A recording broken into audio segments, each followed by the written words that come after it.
Do you need a toner in your skincare routine? Is toner just an expensive water? A diluted version of a serum? Watch this video until the end before you go ahead and buy a toner. Now hear me out. Most dermatologists suggest that your skin can absorb maximum of 2 to 3 layers of product and the rest it just sits on top of the skin. So less is more and your skincare need not be extra. The 10-step skincare routine is just a marketing strategy to get you to buy more product, to get you to spend more. A toner can be a great addition to your skincare routine, but it's not for everyone. Let me elaborate. Let's just put all the toners available in the market in different categories. Category number one. These are the toners that are aimed at fixing some of your skin issues like depigmentation or anti-aging. For example, I have this toner from Plum. This is a vitamin C toner and it aims at fixing skin pigmentation. Now this toner has just 1.5% vitamin C and you need to use about 10% vitamin C every day for at least 6 months to see any result.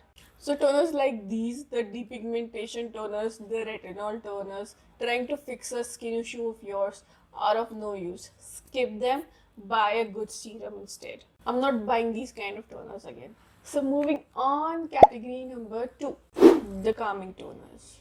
These toners are supposed to calm your skin down. I have this toner from Beauty of Joseon. It's the ginseng essence water. Smells heavenly. It smells very earthy, very woody.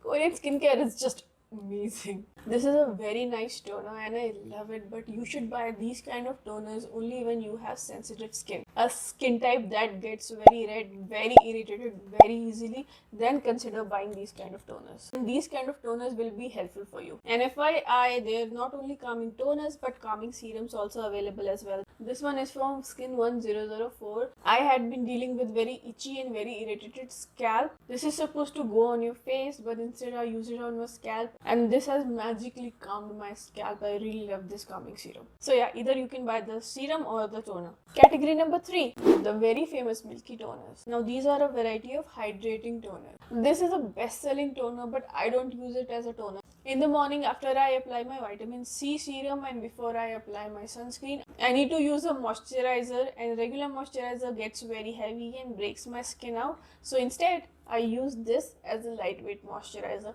This works perfectly as a lightweight moisturizer. And this is a definite repurchase for me. Category number 4, the hyaluronic acid toners. These are another variety of hydrating toners. I have never bought a hyaluronic acid toner because I just felt like instead of buying a hyaluronic acid toner, I could just buy a good moisturizer with hyaluronic acid already in it. But what I've understood is that generally you can skip these toners, but I feel this can be beneficial if you have dry acne prone skin where a lightweight moisturizer isn't enough and a heavy moisturizer breaks you out. In that case, you can use a hyaluronic acid toner as layer 1 moisturizer and then use a lightweight moisturizer as layer 2. I think that could work. And I have dry acne prone skin, so I might try this toner. Send recommendations please. The last category of toners is where it's at. Category number 5, exfoliating toners. Now for actives like vitamin C, hyaluronic acid, alpha-arbutin, these need to be in their most potent form in the highest concentration that is recommended for your skin for you to see any results. But when it comes to exfoliation, you need the acids to be subtle, to be gentler, and that's what exfoliating toners do.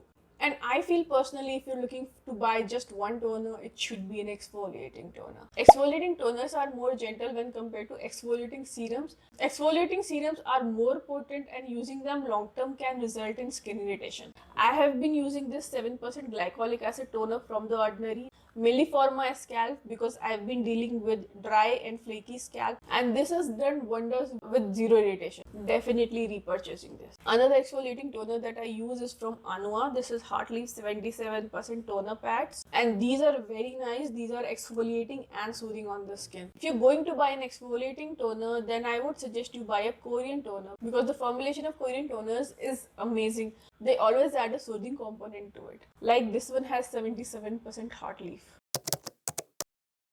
Skip the hyaluronic acid toners, the retinol toners, use a serum instead. Buy a calming toner only if you have sensitive skin. Milky toners work perfectly as a lightweight moisturizer. Hyaluronic acid toners can work for hydrating dry acne prone skin. Exfoliating toner, yes, yes, yes. This is where you need to invest. I'm definitely buying exfoliating toners next time. And that was the video. I hope you like it and hopefully it will help you save some money. Watch this video next if you're looking to buy a hair growth serum and need help in deciding which one to buy.